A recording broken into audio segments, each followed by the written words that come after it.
Chapter 1. Merriweather looked up at the bank of screens. Something was wrong. He glanced behind him, though he knew he was alone in the control center. Everyone else was at the interdepartmental party they threw each year to mark the start of the Christmas holidays. Merriweather wasn't big on parties.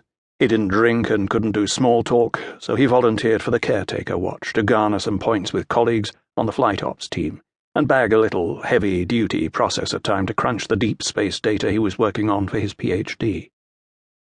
He leaned forward in his chair and cocked his head to one side, listening to the chatter of the hard drive.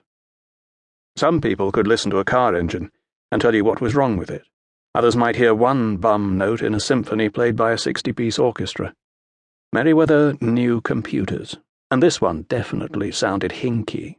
There was a hitch in the processing tone, like a broken tooth on a clock wheel, or a fresh scratch on one of the classic 45s he liked to collect. He stroked his knitted tie nervously as he considered what to do.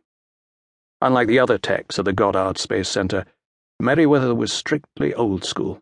He wore a tie every day, along with pressed trousers, horn-rimmed glasses, and neatly combed hair, just like his boyhood heroes, the Houston mission controllers of the 60s and 70s.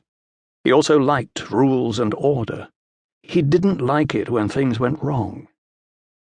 A tap on his keyboard banished the Pillars of Creation screensaver, the most famous image taken by the Hubble telescope, controlled from this room and currently orbiting Earth 353 miles above Merriweather's head. He ran through the standard checklist of the latest telemetry.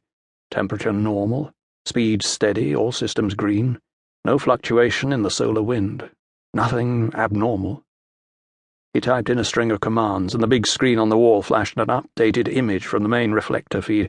It showed the luminous swirl of Cosmos Aztec 6, 13.4 billion light-years away, the farthest system ever observed from Earth. The processor crunched again, making Merriweather wince. Then something happened that he had never seen before. An application auto-loaded onto his desktop, a large window filled with numbers. "Virus," he said. "We have a virus." No response. No one there. The numbers remained on screen for a few seconds, then disappeared. Merriweather tapped the keyboard and shook the mouse. He kicked back, rolling his chair away from the desk and across the floor to another workstation. Same thing. Frozen screen, frozen keyboard.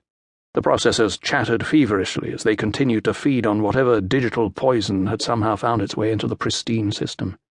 The main screen flickered, and Merriweather looked up. The image was beginning to shift and disintegrate. Whatever had locked him out was now taking control of the guidance systems. The telescope was moving. He fumbled for a desk phone, knocking the receiver to the floor, pulling it up by the cord and stabbing a button marked Dr. Kinderman, cell phone. On the screen, the image continued to break up as the telescope turned. In his ear, the ringing tone began. Somewhere down the hall, a marimba tune rang in sync with it. Merriweather clamped the phone under his chin and went through every reboot command he could think of to try and unlock the keyboard. Nothing. The ringing tone continued in his ear. He dropped the phone on the desk and launched himself toward the exit. Outside in the corridor, the marimba was louder. It was coming from Kinderman's office. He arrived at the door, knocked once out of habit, then opened it. The state of the office came as a complete shock. Wrenched open drawers, papers everywhere, books all over the floor. The cell phone was on the desk. It shimmered a couple of times, vibrating in time to the ring, then stopped. In the silence that followed, Merriweather heard the crunch of the pernicious code coming from Kinderman's terminal. He moved cautiously into the room, wading through drifts of paper, until the monitor came into view. He stopped dead when he saw the message on the screen. Mankind must look no further.